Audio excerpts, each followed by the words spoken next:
энэ шүүхийн шинжилэл энэ хэд 3 төгрөг өгдөг нь бол дэмжиж байгаа юм л да.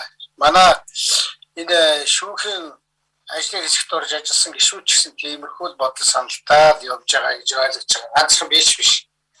Та нар тэгээд энэ ковид-мовидын нөхцөл өдөрт одоо 10 хэдэн хүн нас ороод байгаа нөхцөл байдлаа ойлгохгүй олгосон боломжийг одоо хэтрүүлээл ингээл хэрүүл үүсгэж байх юм л да.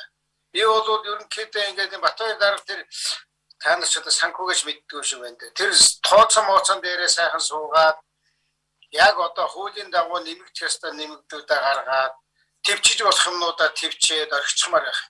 Би жишээлх юм бол урсгал зардал дээрээ та нар тэр хасахнуудаа хасчихлаа нэг шаардлагагүй өнөө маргааштай нэг шаардлагагүй юм байвал хасчихмаар. Хоёр дахь нь хөрөнгө оруулалтын дээрээ та одоо ийм их олон юм ярьж тэр их олон аймаг гинтхэн гаргаж ирж ингэж баллаад яах вэ?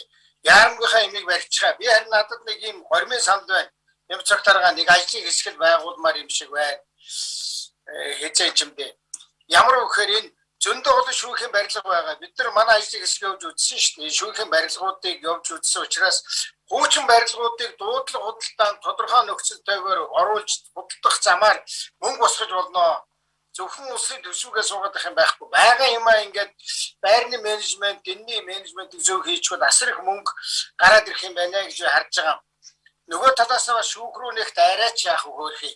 Одоо нийслэлийн тэнд 97 тэрбум төгрөгөөр офисын барилга барьчихсан, дутуу барьсан байгаа шүү дээ. Тэр яарамгийн байшин чинь. Энэ хууль зүйн яам байшин бариад орчихсон, тагнуулынхан байшин бариад орчихсон, Монгол банкын байшин бариад орчихсон байж яхаараа шүүгчдэд биш шүү дээ. Иргэдэд үйлчилдэг тэр үйлчилгээний шүүхийн барилгыг яагаад барьдгүй юм бэ? Наад 30 хэдэн тэрбум төгрөгнөөс битгий буцаа. 2-3 жил бас дамжуулахгүй Батбаяр дарга. Би ороод ажиллаад өгмөр байна гэж хэлээд нь шүү дээ. 2 гараа өргөд. Наад чинь дээр байгаа байшингын менежментийг тэр засаг маск нь хийн үз. Бид нар санааг нь гаргаад өгчөө. Ингээд 1-2 жилийн дотор дээр яамгийн байшин барь. Тэр аймгийн байшинуудыг хасчихаа яах гэсэн бэ? Одоо ийм хүнд байдаг чинь та одоо нэмээд аймагуудын байшин оруулж ирээд ингээд баах мөдч авах юм. Би бол ийм байдалтай байна шүү. Тэгээд нэг ажлын хэсэг байгуулчууд би ороод ажиллая л та. Хэдүүлээ нэг санаа оноогоо нэгтгэл болно шүү дээ. Зүгээр Батбаяр даргаыг загнаач яах. Энэ нөхөр өөрийнхөө нэг л одоо болгож яах гэж бодож явах шиг байна. Ямар ч бодлогогүй орж ирээд одоо тэр яармгийн байшин нураа унгаа хийчихвэ эхлэх гэж байсан. Сүүлийн 7 жил нэг төгрөгний хөрөнгө оруулалт хийгээгүй салбар шүү.